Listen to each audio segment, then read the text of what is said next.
ആനായ ഖമറുൽ ഉലമ ഹഫിളഹുല്ലാഹ്, നൂറുൽ ഉലമ ഹഫിളഹുല്ലാഹ്, കൻസുൽ ഉലമ ഹഫിളഹുല്ലാഹ്. നമ്മുടെ മഹാന്മാരായ പണ്ഡിതന്മാരുടെ നേതൃത്വത്തിൽ പുനഃസംഘടിപ്പിച്ചിരുന്ന കാലത്ത് അന്ന് ഞാൻ കൊടുവള്ളിയിൽ ഒരു പ്രസംഗം നടത്തുന്നു. ഞാൻ ഇമാം ശാഫിഈ റളിയല്ലാഹുവിന്റെ ചരിത്രം ഇങ്ങനെ പറയുകയാണ്. സുബ്ഹാനല്ലാഹ്, ഉരുളൻ കല്ലുകൊണ്ട് ഏറി വരികയാണ്. ആ ഏറി എന്റെ സദസ്സിലുള്ള ഒരു പാവപ്പെട്ട മുഅല്ലിമിന്റെ തലയിൽ കൊണ്ടിട്ട് രക്തമിങ്ങനെ പമ്പ് ചെയ്യുന്നത് ഞാൻ കാണുകയാണ്. അന്ന് ഞാൻ ആ സ്റ്റേജിൽ വെച്ച് ഏകദേശം ഒരു 25 കൊല്ലം മുമ്പ് ഞാൻ ചൊല്ലിയത് എനിക്ക് ഓർമ്മ വരികയാണ്. ദഇൽ അയ്യാമ തഫ്അലു മാ തശാഉ വതിബ് നഫ്സൻ ഇദാ ഹകമൽ ഖദാഉ.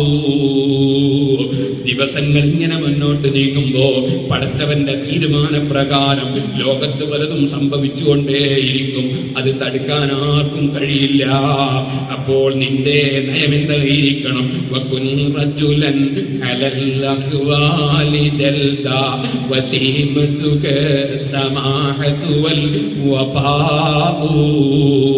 നീ ആൺകുട്ടിയായി മുന്നോട്ട് നീങ്ങണം, പതറിപ്പോകാൻ പാടില്ല.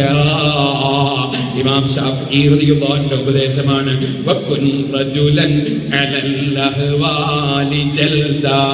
ധീരനായി ഏത് പ്രയാസങ്ങൾ ഉണ്ടാകുന്ന സമയത്തും ആൺകുട്ടിയായി മുന്നോട്ട് നീങ്ങിക്കൊള്ളണം. വസീമതുക സമാഹതു വൽ വഫാഉ.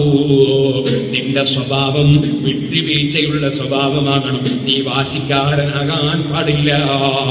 ഞാൻ പിടിച്ചതിലപ്പുറം ഇല്ല എന്ന ചിന്താഗതിക്കാരൻ ആകാൻ പാടില്ല. നീ നന്നായി ധർമ്മം ചെയ്യുന്നവനാകണം, ഔദാര്യമുള്ളവനാകണം. അതിന്റെ പുറമേ നീ വാക്ക് പാലിക്കുന്നവനാകണം. ഇമാം ശാഫിഈ റളിയല്ലാഹു അൻഹുവിന്റെ ഉപദേശം എപ്പോഴും നമ്മുടെ മനസ്സിന് മനക്കരുത്ത് പകരട്ടെ. ഓ സുഹൃത്തുക്കളെ, മഹാനായ അഷ്റഫുൽ ഖൽഖ് മുഹമ്മദുർ റസൂലുള്ളാഹി സ്വല്ലല്ലാഹു അലൈഹി വസല്ലം തങ്ങൾ പരിശുദ്ധ ദീനുൽ ഇസ്ലാം പഠിപ്പിക്കാൻ ഒരുങ്ങുന്നതിന് മുമ്പ് അതിന്റെ ദൗത്യം ഏറ്റെടുത്തു വന്നപ്പോൾ തന്നെ മഹാദിയായ ബീവി ഖദീജ വതസ്ദുഖുൽ ഹദീസ്, സത്യം മാത്രം പറയുന്ന ആളാണ് നബിയെ തങ്ങൾ. തങ്ങൾ ഭയപ്പെടേണ്ടതില്ല. സത്യം മുറുകെ പിടിച്ച് ജീവിക്കണം, സത്യം പറയണം.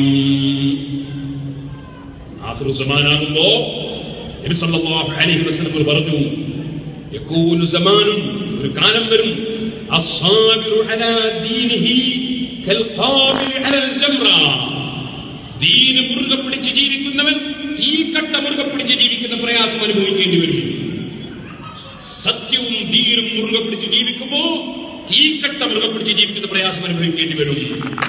ആ സമയത്ത് മനക്കരുത്തോടെ സത്യത്തിൽ തന്നെ ഉറച്ചു നിന്നുകൊണ്ട് ലോകസത്താവായ റബ്ബ് സുബ്ഹാനഹു വ തആലയിൽ തവക്കുലാക്കി ആ റബ്ബിന് മാത്രമാണ് അധികാരമെന്ന് ചിന്തിച്ച് ആ റബ്ബിനോട് പ്രാർത്ഥിച്ച് ഹസ്ബുനല്ലാഹു വ നിഅ്മൽ വകീൽ, അവൻ മതി, അവൻ സത്യാവസ്ഥ അറിയുന്നവനാണല്ലോ, അവനെല്ലാം നിയന്ത്രിക്കുന്നവനാണല്ലോ. ആ റബ്ബിന്റെ മേലെ തവക്കുലാക്കി ജീവിക്കണം. അതല്ലേ പരിശുദ്ധ ഖുർആൻ ഹബീബായ